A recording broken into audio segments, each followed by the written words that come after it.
Welcome back to the Vino Rod. Well, I'm doing a repair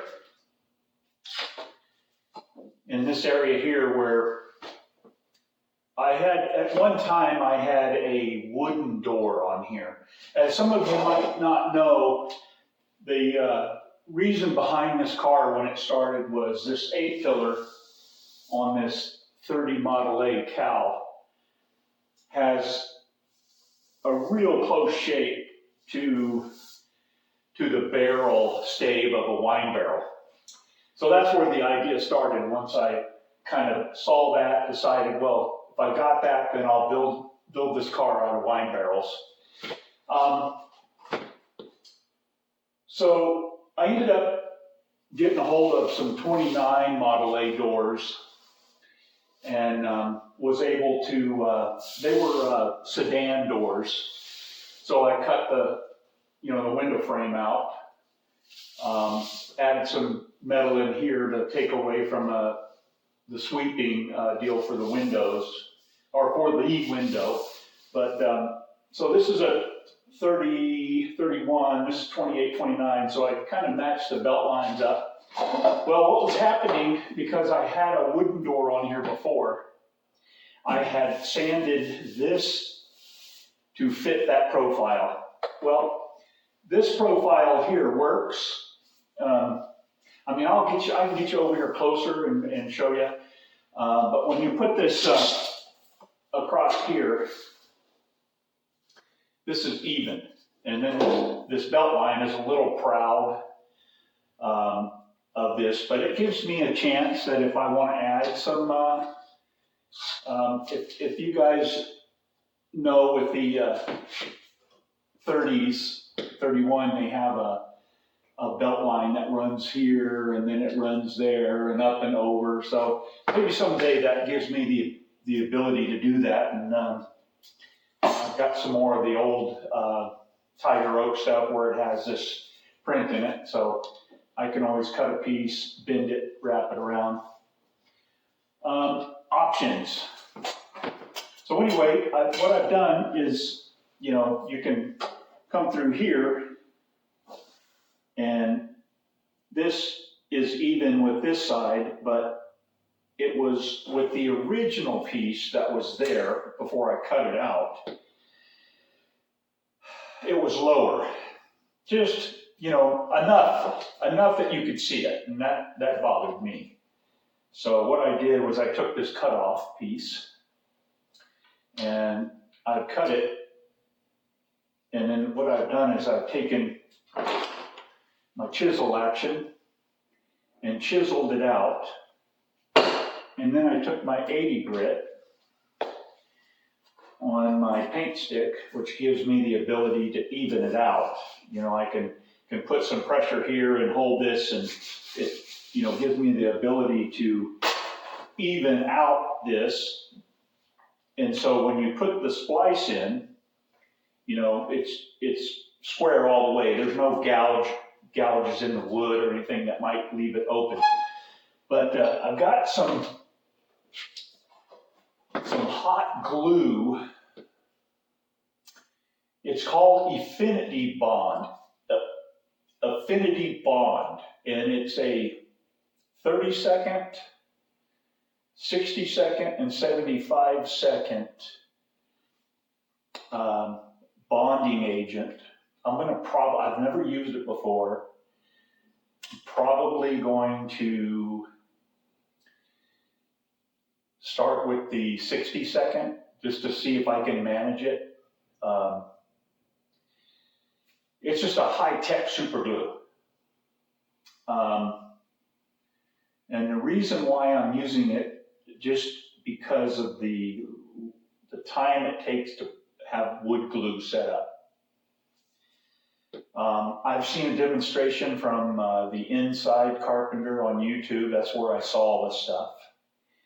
And he put some on a newel railing, and he put the knob on it, put the 30-second glue on there, let it set, and then begins to wailing on the ground, and it didn't knock the newel off, the end claw, rounded part. So I was pretty impressed with that. So I'm gonna give it a shot.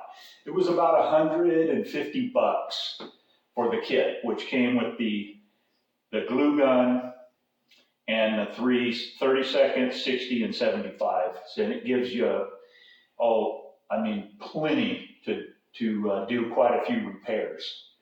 But anyway, I'll end up trimming this down. So since this matched up fine, I'm going to end up taking this. What I ended up doing was leaving it a little short so I can cut this back and get a good fit. I've got it dialed down. This was a lid. This was off of a wine barrel lid. And I took it and ran it through the planer till I got it down to about what I wanted there, thickness-wise. I can get a pretty good flex out of it without, seaming it or anything, but I can put that there. I'm hoping to get that 60-second glue down there. Probably use, I'm not sure, but I might use a couple of small little brad nails to, help me get it going. At least I can put it on there and add some pressure other than holding it up top. Maybe I can add a couple of brad nails and hold it and work it down. Just a theory, gonna give it a whirl. But that's pretty much what I'm doing here. I've got the other side's a problem, so I'll end up doing that. I still have more repairs to do on the body. Just some of my errors that I made in fabricating it. So I want to, this is kind of like, you can see that it's doable. You can just remove a piece of it and add new material in. It's part of it. But swing you around, we'll take a little look at some of the things that are going on.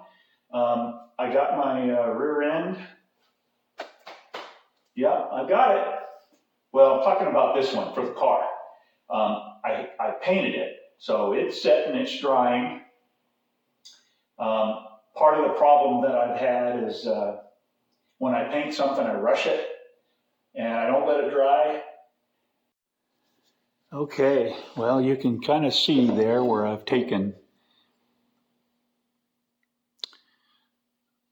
that out. Got it sanded smooth. So it should clean up all right, but I can kind of show you what I was talking about there, where I was trying to get those two pieces to line up. So I'm going to put that proud, that piece will fit in there and it'll be proud, and then I'll sand it to fit. So here's the rear end, kind of purdied up. That's a little low profile vent that I got from Summit.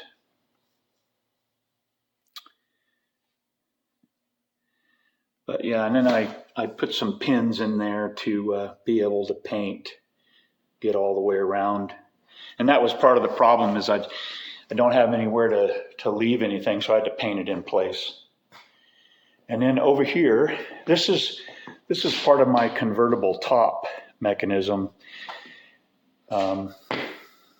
It's a part off of a Norton door closer.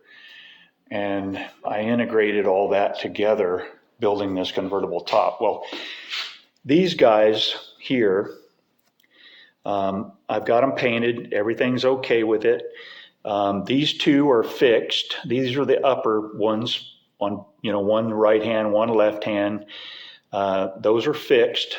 These are operable, and I use this thumb screw here to be able to slide these fellas back and forth. And when it's in operate, when I want it to break over. But I had some wrecks, so had some things go south on me. So I'm going to redo these pieces.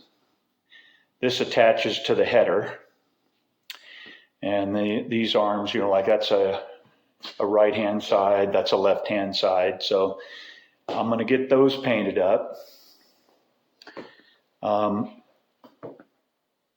got some other pieces. I've got my gas pedal in primer. The shocks are painted. There's my transmission brace, and then that's part of my throttle cable, which are throttle linkage, which goes with that gas pedal there. That's a sewing machine foot pedal. And these shocks were out of a Polaris side by side. And then I've got my steering shaft, which is out of a CJ5. Not sure exactly what year, but thinking in the 70s, a CJ5 in the 70s there. So that's pretty much where I'm at with this, all the stuff that I'm up to. Got to let that dry before I move on to that, any more of that, setting the third member in and then, you know, hooking the shocks back up. But I'm going to let that dry for a week. Going to be working on this and finishing that up. So